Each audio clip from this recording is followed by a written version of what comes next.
Hello दोस्तों, स्वागत है आपका हमारे YouTube चैनल सबसे अनोखा सेंटर में।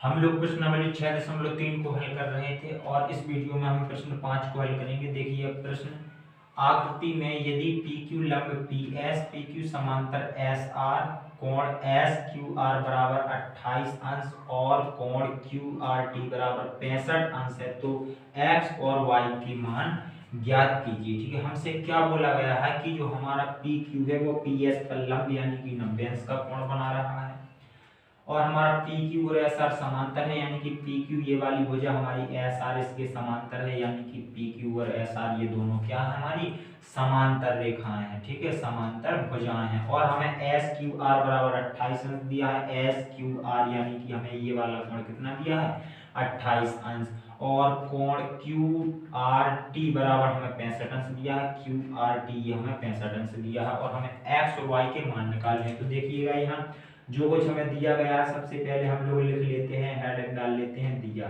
ठीक है, दिया हेडिंग डाल ली। अब जो हमें दिया गया है प्रश्न में उसे हम लिख लेते हैं PQ लंब PS और हमें PQ समांतर SR भी दिया गया है। कोण SQR बराबर हमें 28 अंश दिया गया है। कोण QRT बराबर हमें 65 अंश दिया गया है। ठीक है, अब जो हमें निकालना है उसे भी हम लिख लेते हैं, हेडिंग डाल लेते हैं ज्ञात करना। ठीक है, ये हमने हेडिंग डाल ली ज्ञात करना और यहाँ पर हम लिख लेंगे X और Y के मान।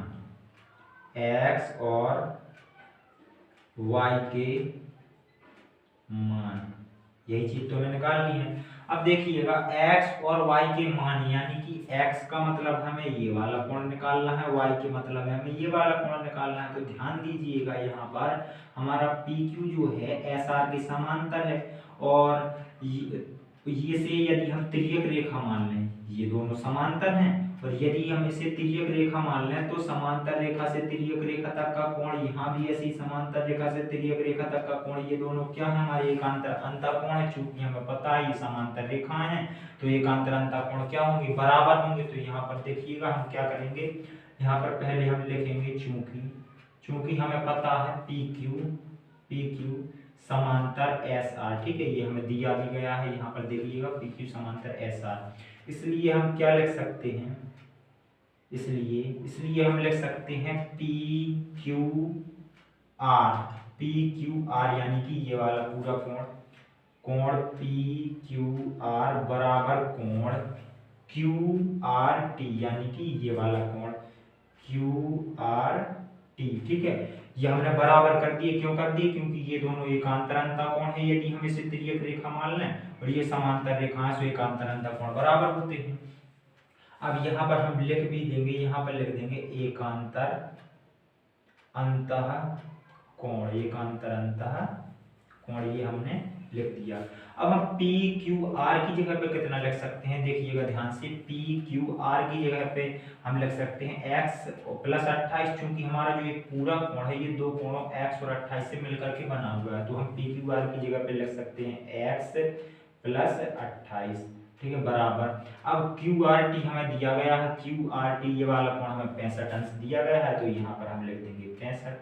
ठीक है, ये हमने लिख दिया 65 और यहाँ से x बराबर निकालेंगे तो हो जाएगा हमारा 65 माइनस के 28।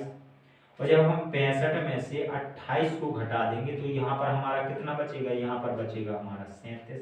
यानी कि x का मान हमें कितना मिल गया है 37 मिल गया है। यानी कि ये वाला जो हमारा कोण है ये कितना आ गया है 37 आ गया है।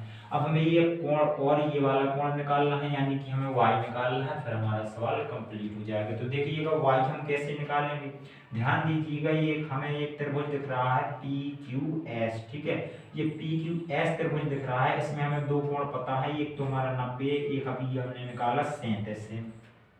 तो हमें पता है कि त्रिभुज के तीनों कोणों का योग 180 अंश होता है। तो यहाँ पर हम इस त्रिभुज के तीनों कोणों को जोड़ देंगे। त्रिभुज का नाम क्या है PQS। तो यहाँ पर हम लिखेंगे त्रिभुज PQS में, त्रिभुज PQS में क्या करेंगे हम तीनों कोणों यानी कि P प्लस कोण Q प्लस कोण S सबको जोड़ देंगे, कितना हो जाएगा 180 अंश। क्योंकि त्रिभुज के तीनों कोणों का योग कितना होता है 180 अंश।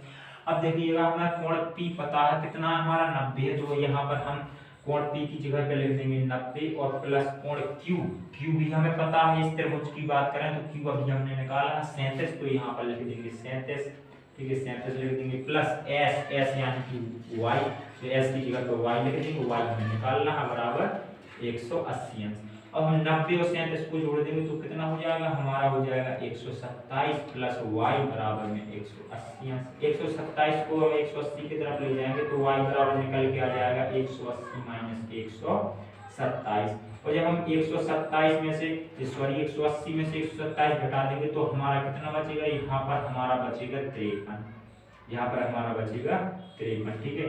ये हमने y का मान निकाल लिया, यही चीज तो हमें निकालनी थी, तो यहाँ हम आखिरी की लाइन में लिख देंगे अतः x बराबर कितना निकाला था 37, तथा y बराबर अभी हमने कितना निकाला है 53, y बराबर 53, और यही x और y की तो हमें मान निकालने थे, यही हो जाएंगे हमारे उत्तर। तो इस प्रकार से हमारा 5वां सवाल कंप्लीट हो जाता है। चलिए मिलते हैं अगली वीडियो में, धन्यवाद।